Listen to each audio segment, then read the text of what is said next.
and good evening, public safety community. Welcome to PSN at Home. I am Jason Karp, Esquire, here with my good friend and colleague, TJ Kennedy. And we are very honored today to have, as a guest on our show, Kevin McGinnis, who's got a very long and impressive resume, but certainly I got to know Kevin as when he was a board member for the FirstNet Authority. He's also been the state EMS director in Maine. He's been a paramedic. He's been a service chief, and truly one of the, I think, most prolific thought leaders in EMS communications technology today, certainly in the United States and globally. And we are absolutely honored and grateful that you would join us today on the show. Thanks for coming on, Kevin. Thank you, Jason. Appreciate it.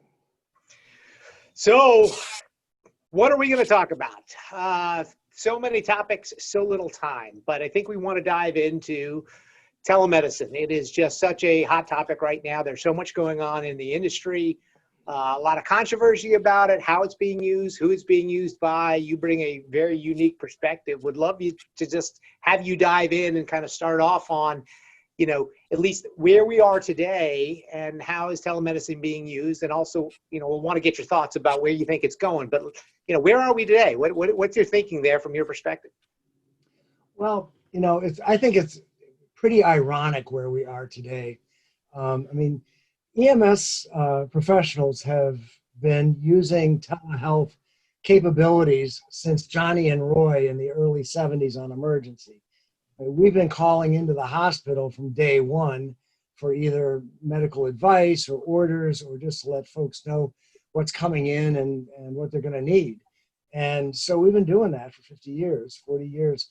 And so we're the original telehealthers. Now, on the other hand, we're not doing very much. And there are a bunch of reasons for that. I think that we have been following ourselves or building our profession as one of kind of semi-independent practitioners in the field who can handle anything at any moment for that 30 minutes or 2 hours or whatever it is that we're going to be with a patient. And you know, that has been based originally on interactions with medical direction, one-on-one online medical direction. And we've been fighting it all along for our history to have more independence of that and have more standing orders and ability to see what we've got and deal with it and bring the patient in. So I think that a bit of it is that kind of mentality that has kept us on the course that we have been going. And when you look at it, early on, we used to send all 3 leads, went to the hospital before we got to do anything. And then we sort of cured the docs of trusting us enough to be able to interpret our 3 leads. And then we came into the 12 lead generation, went through the same thing all over again. And it pulled away from that to the point where we could demonstrate that we could do our own thing. And so I think a little bit of the idea of having video in the mix is one that's a little anathema to us because, again, it's having somebody look over our shoulders when we're the kings and queens of the first 30 minutes. I mean, nobody does it as well as we do. But now, I've said that, and I also think that applies largely to the urban setting or suburban setting where people are getting lots and lots of calls every year and truly are the experts of that first 30 minutes. I think that there are 2 areas where telehealth are going to become really, really important to EMS. One is rural EMS, where the call volumes are down, where you don't have a paramedic behind every tree. And I think the other is where there's no emergency, where the patient doesn't need to go to the hospital in the first place. That 30% of patients that we see come through 911 who really ought not go to the most expensive, complex place to address their issue. And so I think there's great potential for telehealth in areas and telehealth as a kind of substitute or a complement to what somebody who is a rural EMS provider can provide or can't provide, to have that extra set of eyes and ears available, physician or whomever, remotely. And I think that there's a whole lot of calls that we do, those non-emergencies or quasi-emergencies or emergency only in the head of the caller emergency, that is something we're not expert at and that we are not trained to deal with and finish and send them on their way. And I think that the Houston Fire Department is a great example with their ETHN program of one solution being tried over the last couple of years for that population of patients. And I think that they've done that very successfully, and I think they're doing it elsewhere as well. So I think that that is where we need to be focusing, rural and that other population. Community paramedicine is getting into that other population heavily, and I think telehealth is going to be a real right-hand person for community paramedics. I think that what is showing how this is going to possibly accelerate is that we are all familiar now with the ET3 program that the Centers for Medicare and Medicaid Services, CMS, has got going and will start up again. Well, we've seen, thanks to the COVID emergency, more and more potential applications for treat in place. And that requires either bringing a doctor out, which isn't going to happen in a rural area in most of our responses, quite frankly, or to have telehealth available for us. And unfortunately, because of COVID too, ET3 got delayed for being implemented. And so we're out there playing around the edges of what we can and can't do with quote unquote telehealth, since CMS, from a payment point of view, doesn't recognize us as providers, or the settings that we do it in as the settings that are appropriate to having it done in. Well, thanks to also going back the other side of COVID, some of those settings are now possible, like the patient's house. Isn't that great? And so I think that is showing, we're starting to see some breaks in the dam, both from the payment side as well as from the medical practice side, that really paints where we're headed. And this week, we have EMS folks being encouraged to contact their congressman to add some power behind the concept of, let's do treatment in place now. What gains we've made on treatment in place and telehealth under COVID should be maintained and accelerated. I think that shows pretty much where we're headed. So, one really important thing there at the end I want to emphasize. I think everybody who's listening to us this week should reach out to their congressmen, should reach out to their senators, should let them know that these loosened restrictions on treatment in place by paramedics and EMTs in the field, leveraging telehealth, is something that must become permanent. I don't think we can go backwards from where we're at. ET3 is critical, but I also think it should be available across the board. And for those that don't know, ET3 is Emergency Treatment Triage and Transport, which was a program for about 205 agencies across the country to really try this model out of community paramedicine, of treating patients in place and releasing them rather than transporting, if that is the best outcome for that patient, both from a healthcare perspective and even from a total time and money perspective, and also being able to transport them to alternative locations, maybe to their doctor's office, maybe to a specialist, maybe not to the emergency room, which obviously adds a lot of cost. I think you did a great thing, Kevin, and I think very few people who don't watch this closely understand it. There are two big buckets where I think telemedicine for emergency medical services can be hugely beneficial. One is obviously suburban to rural, to deeper rural transports and treatment, which has a couple of issues. One is obviously very long response times, very long transport times. The second is they often have not enough resources and not enough training or call volume as you would get in an urban setting where somebody's doing 10 or 20 calls a day. So there's additional capabilities that could be brought to those calls. The second one, and you mentioned the ETHN program in Houston, which is the fourth largest metropolitan area in the country, is really looking at just what we kind of referred to as out of hospital care, true community paramedicine. And I think that, really being an extension of the healthcare system in a better fashion really can make a huge difference. And I honestly think in all communities, this is something that has to change. We've seen amazing trial programs that have been done by a number of departments, not just big cities, but even some unique ones where paramedics are checking on every patient discharged from surgery post-hospital within 24 hours to make sure they're taking their medications, to make sure their wounds and dressings are being cleaned, to make sure they're not having infections, that have reduced hospital readmission rates within 30 days by 70%. You know, these are the kinds of things where paramedics can really make a huge difference to the overall healthcare system. And this out-of-hospital care makes such a huge difference. I want you to kind of just talk about for a moment, what, if you could say in the next 2 years, you were in charge of policy, you were writing the laws on Capitol Hill, what would you want to see in place, and what kind of resources, technology, funding do you think should be available to kind of level set? What should it be? Well, I think the first thing out of the barn is that you got to start treating EMS professionals as qualified healthcare practitioners from a reimbursement point of view and just a general definitional point of view as far as CMS is concerned.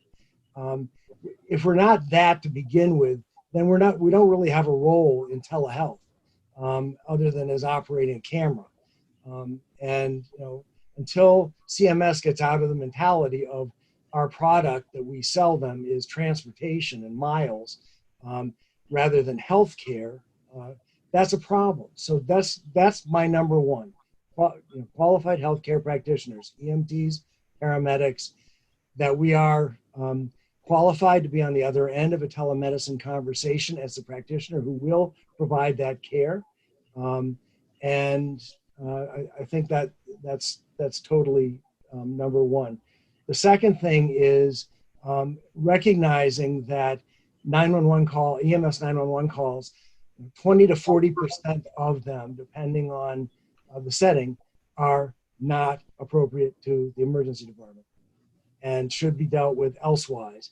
And these new qualified healthcare practitioners in EMS can deal with every one of them. Perhaps with a little help from a friend who has done primary care from the local rural health center on the other end of a video line, or someone of that nature, because paramedics are not, that is not core to our training, but we certainly can do it with some guidance. So I think those are two of the big issues for us.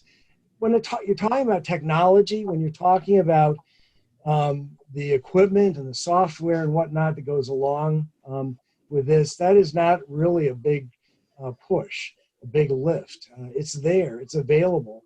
We have to obviously get the rural coverage that we don't have now. Hopefully FirstNet is going to resolve that in a lot of areas, and there are other campaigns to do that and to help funding, frankly, for subscriptions to FirstNet or whomever to do that. But I think that those are probably the big things. We also have to recognize that if we're going to put this burden on EMS, in particular in rural areas, most departments are very small. Many are still volunteer. Most of them are still volunteer by numbers. And there will need to be some financing available for buying subscriptions to enable that technology to be used and to buy that technology. So all excellent points. And let's talk a little bit. You mentioned the technology, and I want to talk a little bit about this. And obviously, you know, I've got a legal background and having been in the federal government, that to the extent there's a legislative or regulatory, you know, fix to some of this, and some of this is going to be regulatory in nature. It's going to have to move forward with regulatory fiat, I expect. You know, the first thing they're going to ask, you know, as a legislator is, you know, what are we actually covering? What is telemedicine in this context? What's the technology that is being employed to use it? So when we're out in the field and we talk about telemedicine, what are we really talking about? Are we talking about connectivity? Are we talking about situational awareness? Are we talking about two-way video? Are we talking about the ability to actually administer care from a distance perspective, from a pharma, you know, perspective? You know, so when we talk about this concept of telemedicine and telehealth care, Kevin, what are we talking about? What should we be identifying as the key features and functionality that need to be in place? Because as you said, in 2020, the technology is here. I mean, yes, it's going to get better, and yes, there are things that we're going to need to do, but I mean, come on, we've got so much computing power and applications available to us and cloud services that there's very little that we can't accomplish from a technology perspective. But in terms of defining that universe, what falls into that bucket? Well, the problem is if I start to define the universe, I'm just limiting it. And right now it's really unlimited. I mean, everything you said, Jason, is absolutely correct in terms of, the modalities, the two-way video, the this, that, and the other. I mean, here are a couple of stories, okay, from my history. One service I was a chief of is the far western portion of Maine. And in the back of any ambulance, you could find a sat phone, you could find a cell phone, you could find a VHF radio, and we'll leave it at that. There were other things, believe it or not. But what do you use at any given moment? You got to look outside the moving ambulance and say, I'm here, so I'm going to have to throw the cell phone out and pick up the VHF radio. Well, that doesn't work. And that still pertains today, especially when we're now talking about doing telemedicine, which requires some continuity of the ability to talk to somebody while you're moving down the road or what have you. So I think that a good part of it is coverage. No question about that. Let me give you two rural examples, one involves coverage and one technology. The coverage one, there's a little place called Jackman, Maine. It's about 11 miles from the border of Canada, and it's had a hospital there. It's in the middle of nowhere, but it's a big route going between Maine and Quebec. And it had a hospital one time, no longer has a hospital. And then it had a clinic and a nursing home. And the clinic now was a 24/7 clinic, thanks to the good graces of the people that staffed it, or staff it now. But it has become financially unsupportable. And so a doctor floated a concept, and I helped out a little bit with them, to bring in a community paramedic at night when they couldn't have a doctor or a PA there, and connect it by telehealth to an emergency physician. That has been 3 years or so in the making. And one of the issues was, well, that's nice, but we don't have any coverage up here. We're in the middle of nowhere. This is lumberjack country. Well, FirstNet has just opened up that whole corridor. And so suddenly all the possibilities are there. And all of the towns bought into it, bought into a significant expenditure to by double-digit increases in their budgets to support that. So that's great to hear. It's an amazing element of how to change the world through connectivity. I really appreciate it. No question. And then the other example is purely on the emergency side, where you look at what is possible. Now we know that portable ultrasound has been used in ambulances and helicopters for a while now. Right? In most of the applications, they've been used by practitioners who do that all the time, handle the sickest of the sick, because they only handle the worst cases between hospitals or what have you. And so they're doing it all the time.